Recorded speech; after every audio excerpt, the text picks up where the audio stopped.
Welcome everyone, welcome and thank you so much for being with me today. My special guest today is Alan Smith. Alan spent over 20 years working in a corporate environment and climbing the ladder until he had the realization last year that it wasn't fulfilling enough. Alan's career was always steered towards helping others. In customer experiences roles, and coaching and mentoring played a big part throughout his career. Alan set up his coaching business last year after finding his own freedom to help other people find theirs.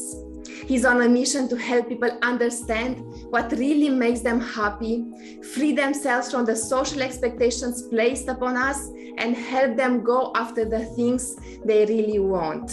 Welcome, Alan. Thank you so much for being today with me. Thank you for having me on.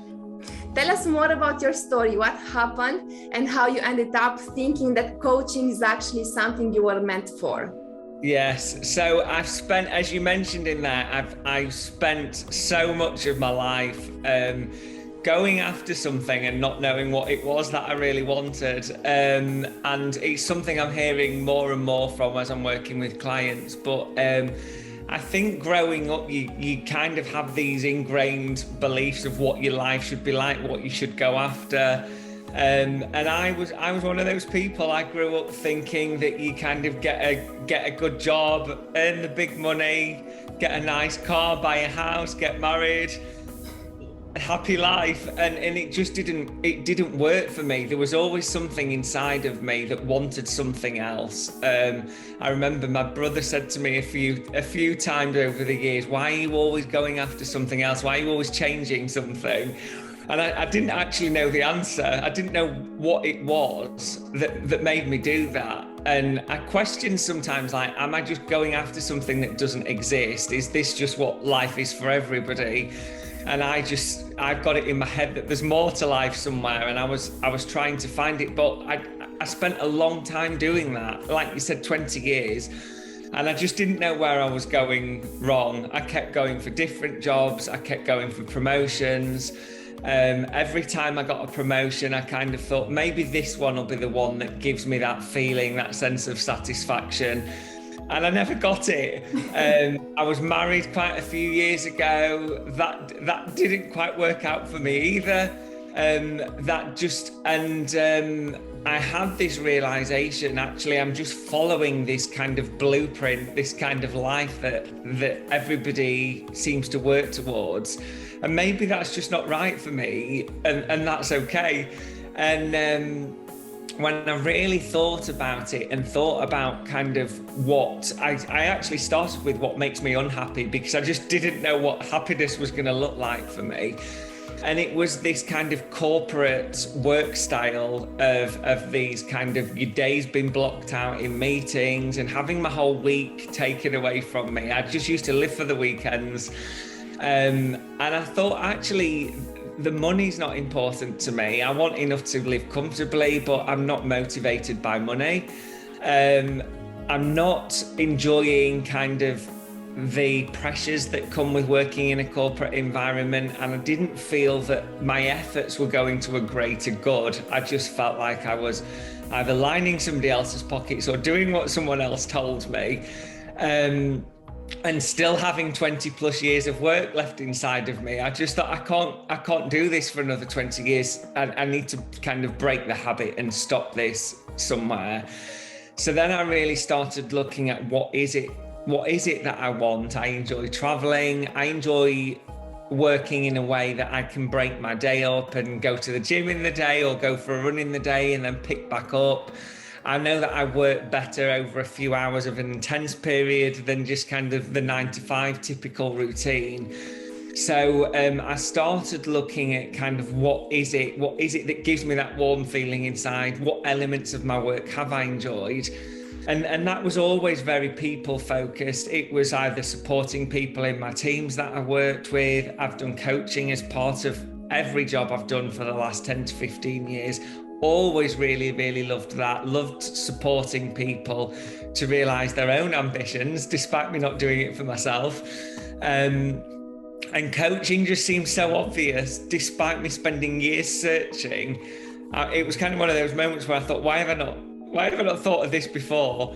And it gives me, it gives me what I need in terms of my lifestyle, but it also allows me, I'm no longer sat in risk meetings and governance meetings and everything else, all the stuff I didn't like.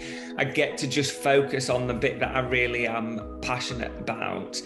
And then it struck a chord with me. I thought, how many other people are kind of living this life that I was going through? How many other people are feeling stuck or unfulfilled and just not kind of living the life that they really want to? And that's then where I decided to place my focus. And I called it Finding My Freedom because that's how it felt. The last day that I did my corporate job, I felt like I was getting out of jail.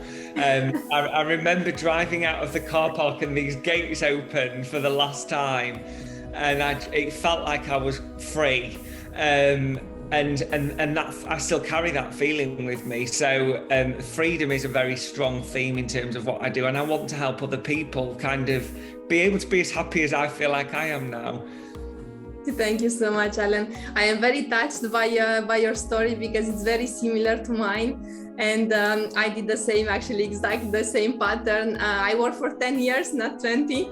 And this is, and I also realized that there is something more for me out there. And especially what you mentioned, the freedom part and the flexibility in my schedule. This was something that I was really looking for. But I would like to ask you, I know that not many people dare to do this big change. You did it. You are kind of a role model for those who don't dare to do this big step. How did you manage to really push yourself to say, okay, this is enough, I want something else, and I am going to pursue something else? It is a big step, and it is very scary after having the security of a salary coming in and all the, I don't even think it's just the money. I think it's the safety that you get from being in a job. It's the pension and everything else that goes with it. And it is a lot to leave behind. But I always have this, I've always had this feeling that I'd rather regret doing something and trying it, even if it doesn't work, than never trying it. And I just had this overwhelming desire that I've got to give this a go. If it all goes wrong, what's the worst that can happen? And I prepared myself for that. But actually, what if it doesn't go wrong? What if it goes really, really well? And how amazing could that be? And just allowing myself to kind of feel that for a moment, in terms of there's nothing to say it's going to go wrong. I work hard, I'm very passionate about it, and I put everything into it. So in the end, it became an easier choice. Whilst it was in my mind, I'm giving up on a lot. It became an easy choice because every time I thought about it, it made me smile, it made me happy. And I just thought, I've got to explore it. And I think the nature of how we work doesn't give you that security. I probably would have been all right for 3 months. After that, I'd have struggled. But I thought that's the nature of what I'm stepping into. And 3 months is actually quite a decent amount of time to pour my heart and soul in something and see how it goes. Unfortunately, it's worked well for me. So it just, as I thought about it, and actually the risk element excited me as much as it scared me. I just thought, this is going to push me. This is going to make it successful because it's got to work. Is there something, this reminds me of something that Tony Robbins says, like burn the boats behind you, so don't leave anything behind, so that you really feel this risk and this stress. I have to admit, I didn't do that. I didn't quit entirely. I just took an unpaid leave for a while so that I see how things are going and what I am feeling. And this is what I realize more and more, is that it's all up to me and everything is happening within me, whether I am in a corporate world, whether I am in the business, the way I am setting up my day and the way I am pushing myself and whatever I am doing, this is everything inside myself. And I had, in the last week, I had this big realization that actually, no matter where I am, I can be well. And this was like blow-minding.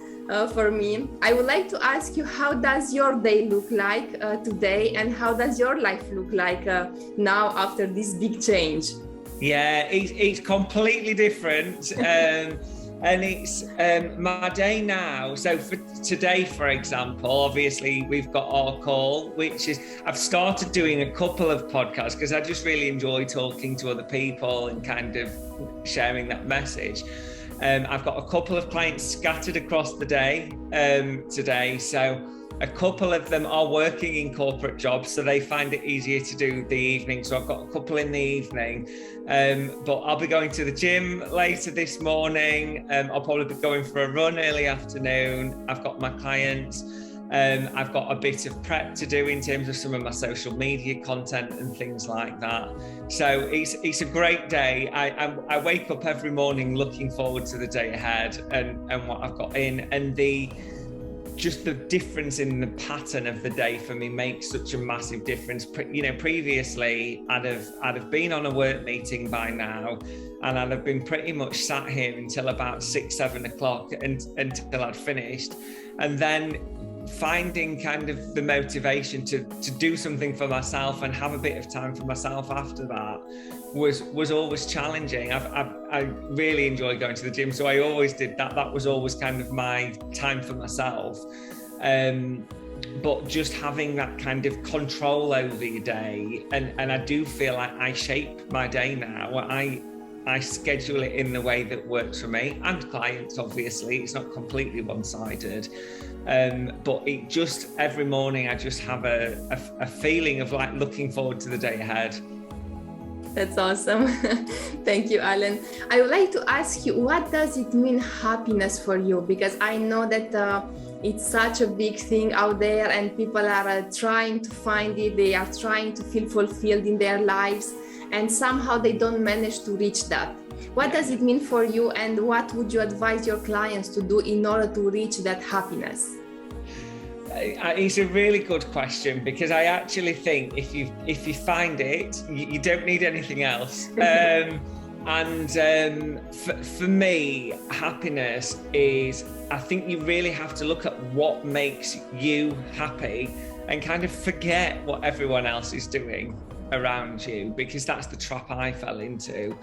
But I think it's fine if it's having the confidence to go after the things that make you happy, and that might not align with other people. You've really got to kind of look inwards. What is it that would make you happy? What are the things that make you happy? What do you enjoy doing? What do you not enjoy doing? How do you get rid of some of those things? And I think it's unique to everybody. I don't think there's a formula that you can kind of say, do this and you'll be happy. It's really about understanding what it is for you. My day wouldn't make everyone happy. It would feel chaotic to some people. It would feel like, oh, I don't know what I'm doing from one day to the next. I love that. But I think it's just really looking and being true to yourself. And sometimes I say to clients, you need to get to know yourself. You really need to get to know yourself. You've got so programmed into kind of all these things that you're doing. What do you actually want? What do you actually think? Because it's very easy to kind of lose sight of what that is, and you just get stuck on a wheel where you're just kind of chasing the same things and not finding it fulfilling. Absolutely. Thank you, Alan. Do you have any framework or any process that you are applying with your clients on how to do just that, how to just stop and reflect and think about what we want in life and how to pursue it? Yeah, I do work particularly like the first couple of weeks, because I find very often people will say what I would have said if you'd have asked me a few years ago. When you say, what do you really want? They'll just say, I don't know. I just know it's not this. People find it much easier to say what they're unhappy with than what they are. I often kind of flip that and kind of say, okay, if we removed this, what would you replace it with? What is it about that you don't enjoy? And I think for me, often people around you, whilst I'm not saying kind of copy what they do, they can give you signs in terms of what that direction that should be, and people will often kind of credit you with certain attributes or credit you with certain skills. So I think the getting to know yourself piece is about kind of following your heart and knowing what's in there. And I think people, you sometimes have to dig deep. People do have it in there that they know what their kind of ideal day would be like, or they know what it is, what's that thing that they've always wanted to do that they've never done, or if money was no object, how would they spend their days? So there's ways of teasing that out in terms of what is it that people want. I think there's a fear, particularly when people have tried lots of different things like I did, there's a fear that this is going to be another thing that they try and don't like. So their own kind of confidence diminishes. So it's often a kind of combination of getting people to understand themselves and what they want, building confidence to be able to kind of believe that it's possible and to believe that they can go after it and that they can do it, and then putting a plan in place in terms of what are the next steps. How do we just take a few little steps towards it and start kind of redirecting our path? Absolutely, it's all in the rituals, and in all it's all in the what we are building every day for ourselves. Thank you so much, Alan. Thank you for being with me in this interview. I would like to close today by asking you, who are you serving and how can people contact you? Yes, so the people that I work with specifically tend to be people in their 20s and 30s, and the reason for that is I want people to be able to kind of go through the journey that I've gone through in much less time. And I don't want people spending 20 years doing it like I did.